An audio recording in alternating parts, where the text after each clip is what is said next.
And we're starting off by talking about the debt exchange program this afternoon, despite pressure from individual bondholders on government to exempt them from the controversial domestic debt exchange program. The Finance Minister, Ken Ofori-Atta, is indicating this afternoon that government cannot meet their demands. Ken Ofori-Atta, who was addressing leadership of the individual pension bondholders who picketed the ministry earlier today, appealed to the pensioners to accept the current 15% coupon rate. We'll hear from him shortly, but first, my colleague James Kwesi has been engaging some of the protesters. As you can see behind me, these are some of the pension bondholders who have gathered here. They are in their tents, about 50 to 60 of them gathered here this morning. The intention is to picket here at the Ministry of Finance to register their displeasure over their inclusion in the domestic debt exchange program. When I interacted with some of them earlier, they indicated to me that what they want right now is that government should officially declare that they, the independent bondholders, are not part of the domestic debt exchange program. They want total exemption. If you look at some of the placards they are carrying this morning, the message is that pensioners have no alternative source of income. Others are saying that don't turn pensioners into destitute. Our medical care is dependent on our coupons. With a lot more information they are giving the Ministry of Information now. We don't want to be a burden on society. We want to live off our bonds. And so let's interact with some of them here. I'm joining my colleagues to say that you should exempt us from this domestic bond exchange program, because we have paid our due to society. And we bought the bonds on trust. Most of us from the banks were convinced that they are safe. They use the word risk-free, that the bonds are risk-free. So I believed everything, and I invested some of my retirement benefits in it with the hope that every time I get a coupon, it will support my medical bills. Because I tell you, you can just sleep and wake up one day and you have an ache somewhere, a pain somewhere. And so it's just to keep me going and make sure that I live a life of dignity after my 33 years of hard work. So you can't just wake up one day without negotiation, without calling us and explaining anything, and then we hear an announcement after you have said that independent bondholders are exempt. Then just before Christmas you said they are part of it. We are not just anyone. We are the senior citizens of this nation. We need that respect. We need to be treated with dignity, respect. In fact, we want our money. We don't want to be part of this program. If he can't even pay the coupons, he should give everybody their money. Let us live our lives. Do you understand me? Because I don't have anyone to take care of me. The last communication from the Ministry of Finance is that you persons who are over 59 years would be given 15% coupon rate and 5 years maturity rate. You can't take my money and decide how you are going to give it back to me. It's my money. We are not going to be part of this. There are several other Ghanaians. They should find a better way of implementing this domestic debt thing. You can't just zero in on bondholders and say they are the ones paying the debt of Ghana. Why? Especially pensioners. Why? What have you done? Everybody abroad I know in high position, I told this, they thought it was a big joke. Like, how could they do that? It's a disgrace. They better revisit this issue and handle it well. If every Ghanaian is going to contribute 10 cedis, 20 cedis, or 100 cedis, I don't mind. But you can't hoodwink our bonds. After several years of hard work, people may have spent their money doing something, but I decided to invest it because the bank convinced me that it was safe.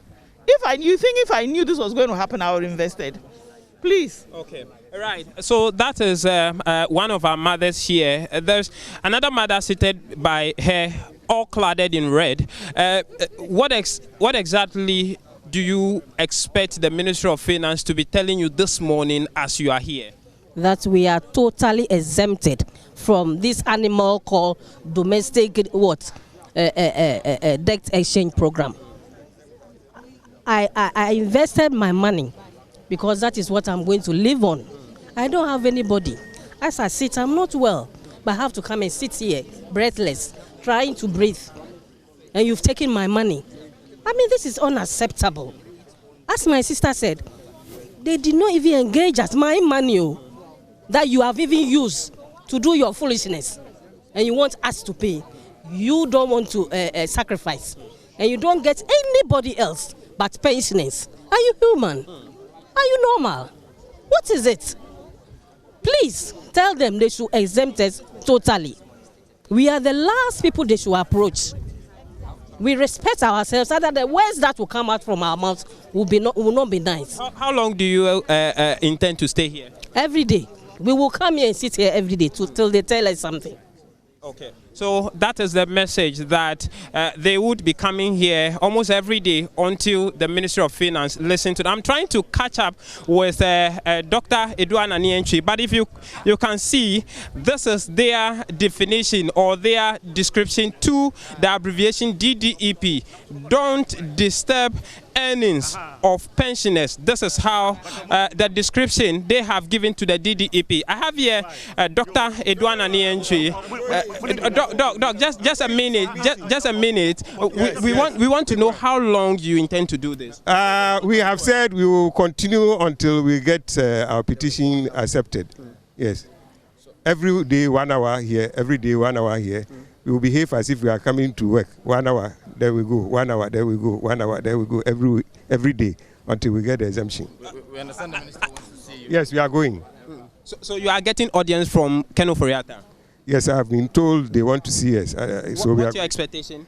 All that we expect is a clear statement that you have been exempted. If that comes, we will close and go home. Tomorrow we won't come.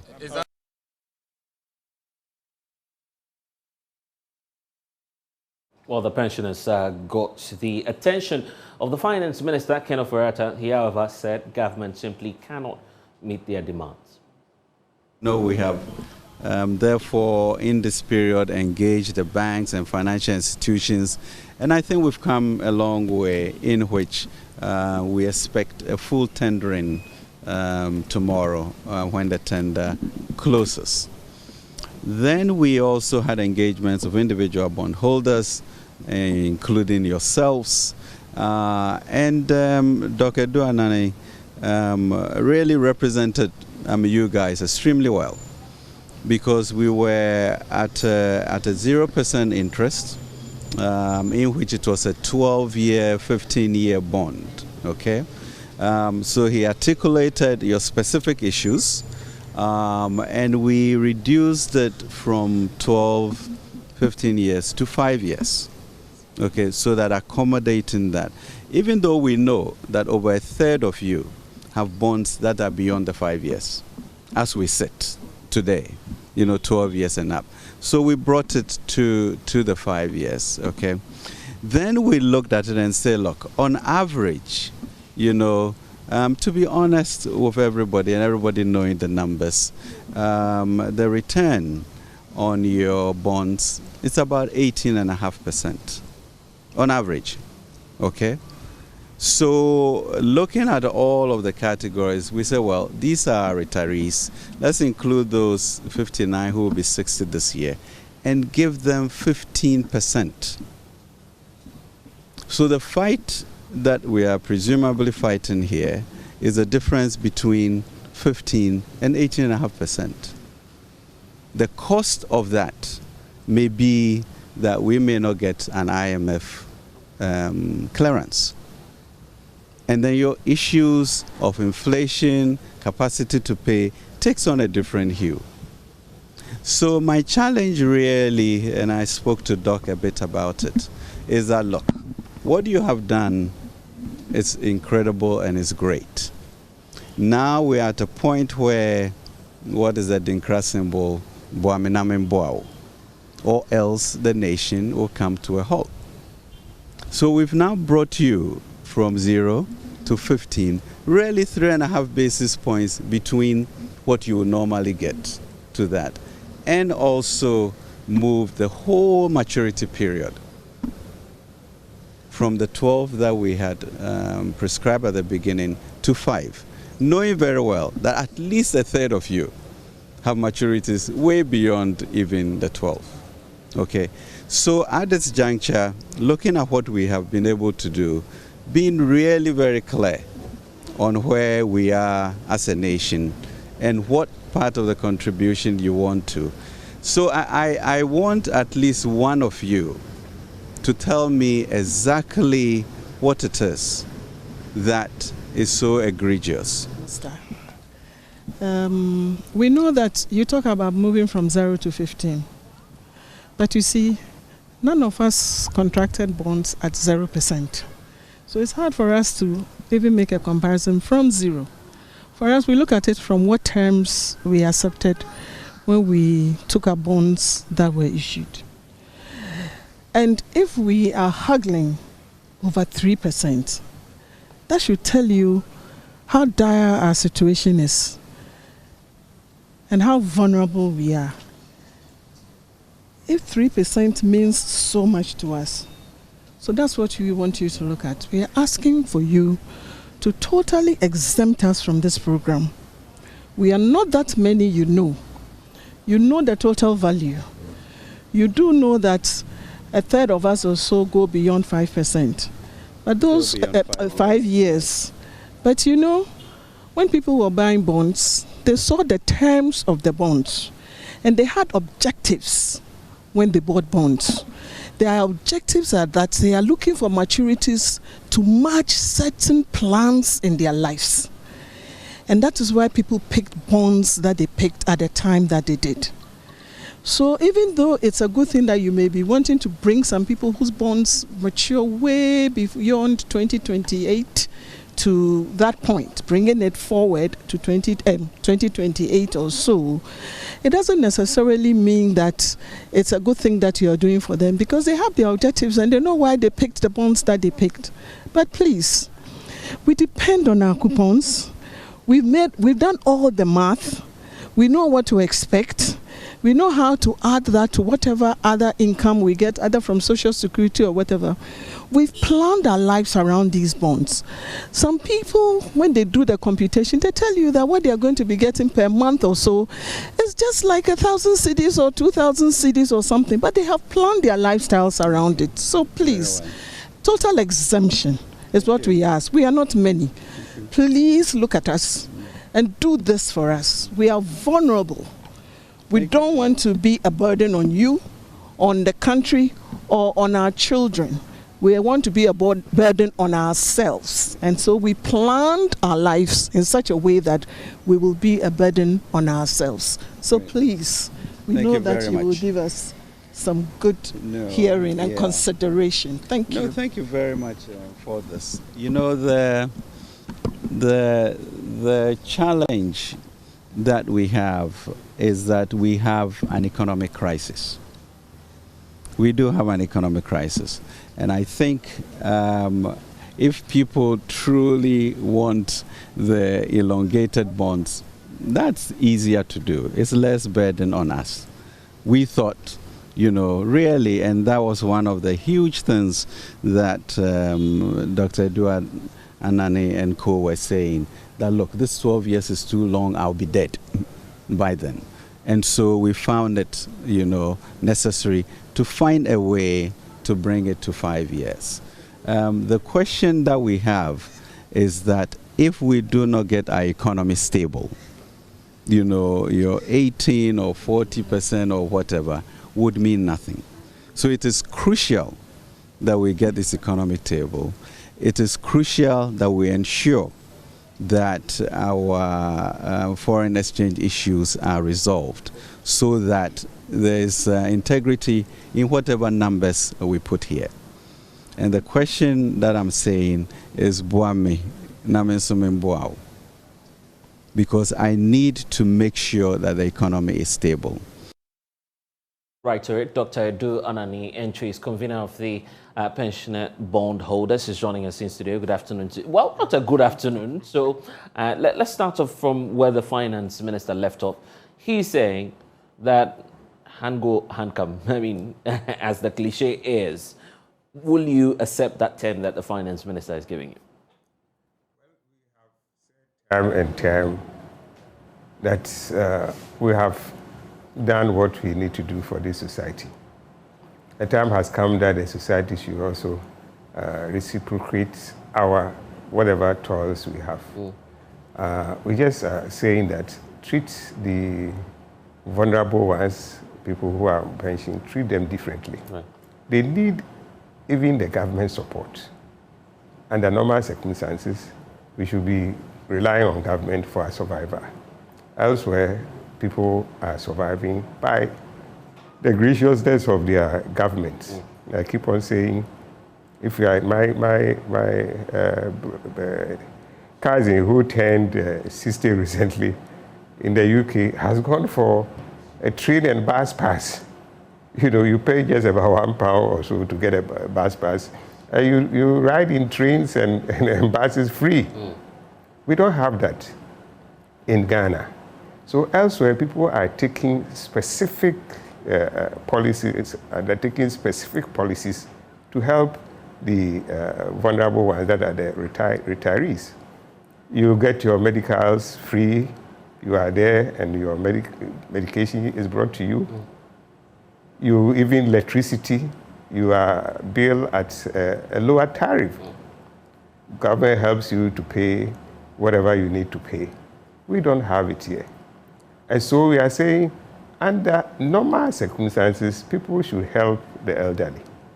You know, if the elderly do not have these investments, definitely there will be a burden on the society, either at the home, the village community, or the whole nation, even saying, we must make this provision for our elderly people because they cannot sustain themselves. Now the elderly ones has provided for themselves, so that burden is not pushed onto the government. So the elderly in the society are also having a burden that they are already sharing. How do you respond to, I mean, that criticism that you let your group down? You were leading your other pensioners when, of course, the technical committee was formed by the finance ministry to negotiate the terms. The finance minister says you did a good job. Your colleagues believe, well, you didn't do a good job. After all, we're looking for an exemption. Well, the finance minister saying a good job is not saying we sat down to negotiate. That never happened? No. The good job he's saying is the advocacy I started. I started all these things when I realized that it is not good to put pensioners into this program. Then others also came out that, well, we too, we don't have to be in. So if he's talking about a good job I have done, it is that I'm interested starting in the whole process. Okay, I get that part, but I'm interested in the workings of the technical committee, because when you went into that negotiation room, you are saying it's not actually negotiation that transpired. Give us a sense of what really went on, because there's a divided front now. With the individual bondholders sharing their own concerns, Lawyer Martin People telling his side of the story on what the finance minister may have told you, and you are also telling us and revealing to us for the very first time that it wasn't really about negotiations. No, if I tell you about this, I wasn't even there when they established I got a call from Martin that I've been asked to attend that technical committee meeting. So I said, well, let me go and see what is happening. Right. So when I went, actually I realized that it was supposed to be 2 members from the individual bondholders and 2 members from but nevertheless, I say, let me sit in. That's why I describe myself as an observer.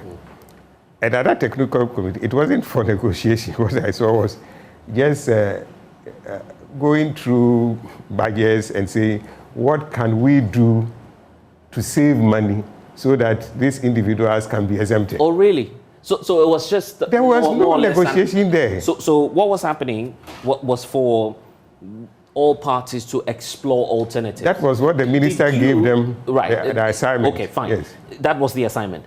I mean, out of the engagements, repetitive engagements, did you arrive at any concrete alternative?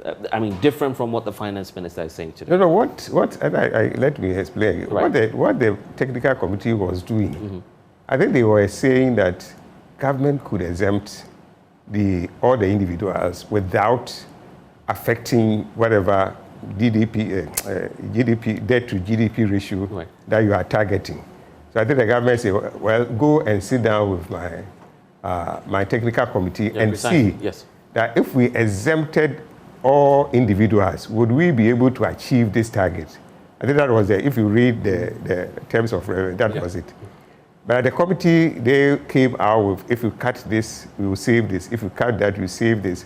Meaning that if you did all this, there will be enough savings to take care of the exemption that you are supposed to grant to the individuals. So it wasn't that let's go and see how we can solve A, B, C problem. Or possibly look at exemptions. Exemptions was never on the table. As far as the first day that I was there, and I stayed up to some time and I have to leave them. I told them that, well, that's part of the old age.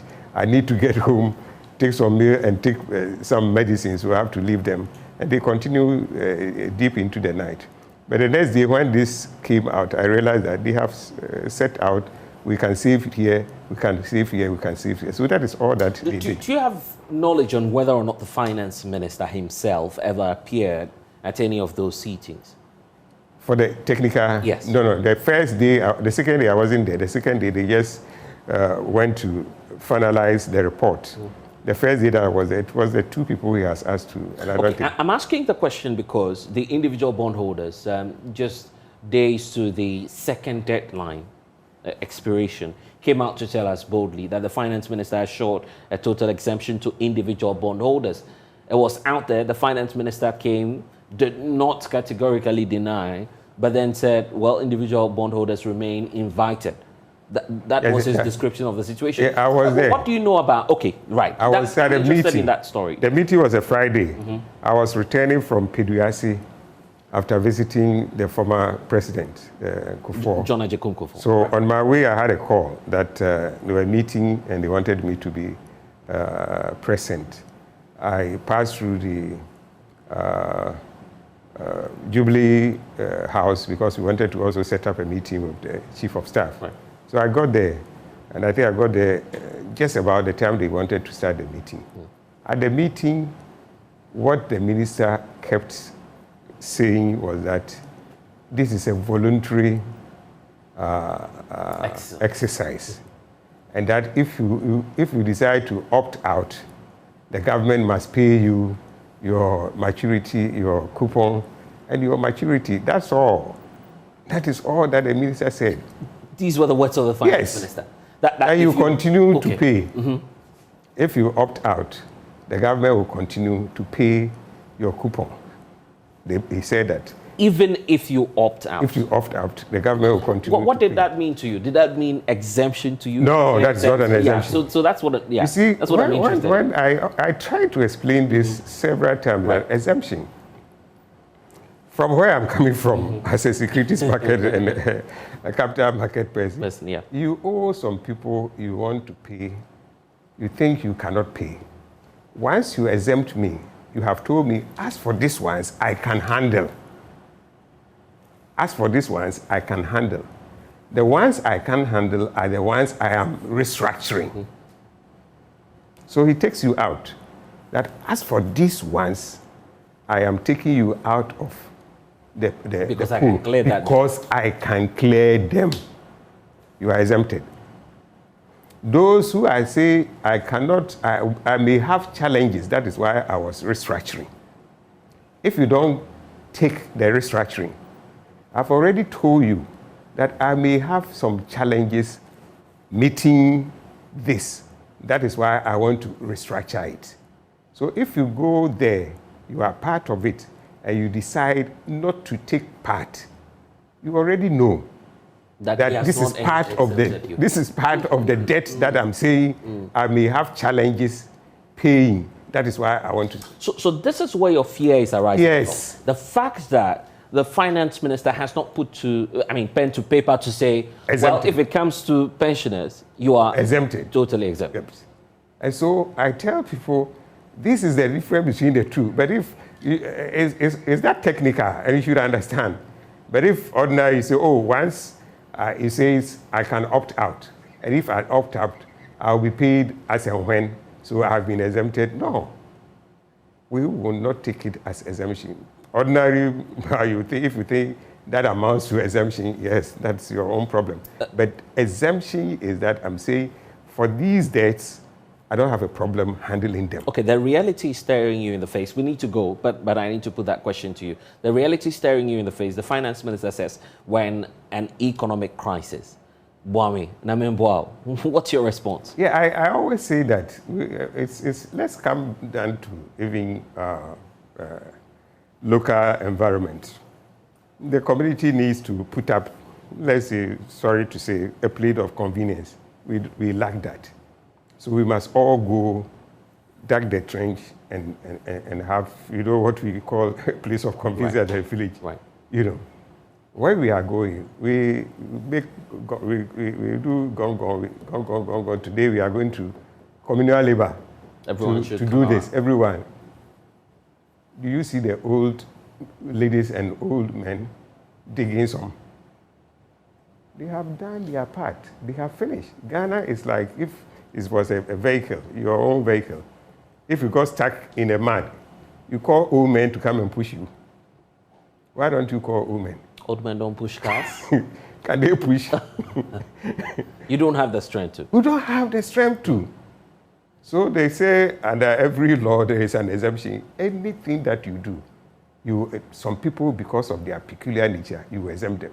Even in funeral contribution, in our societies, and that's why I always say that the native wisdom is there. In our societies, it gets to a point, they don't let you contribute toward funeral donation. They cancel your name from the books. At some age, you don't pay in Sawa. Why? There's a wisdom that you have done, you have finished your course. Okay, Doc, we need to go, but in 30 seconds, what will be the next line of action? What are we likely to see? Well, we have said that, we told the minister that we are going to come there until we get the exemption. So tomorrow we are going, it's just 1 hour. The people are able to, today I was happy that at least they were able to stand the 1 hour. So, right. So tomorrow you're there? We'll go. We decided to meet this evening and look at it, whether people felt the 1 hour was too much. That you should reduce it. But are you also putting or keeping your eyes on the legal aspect?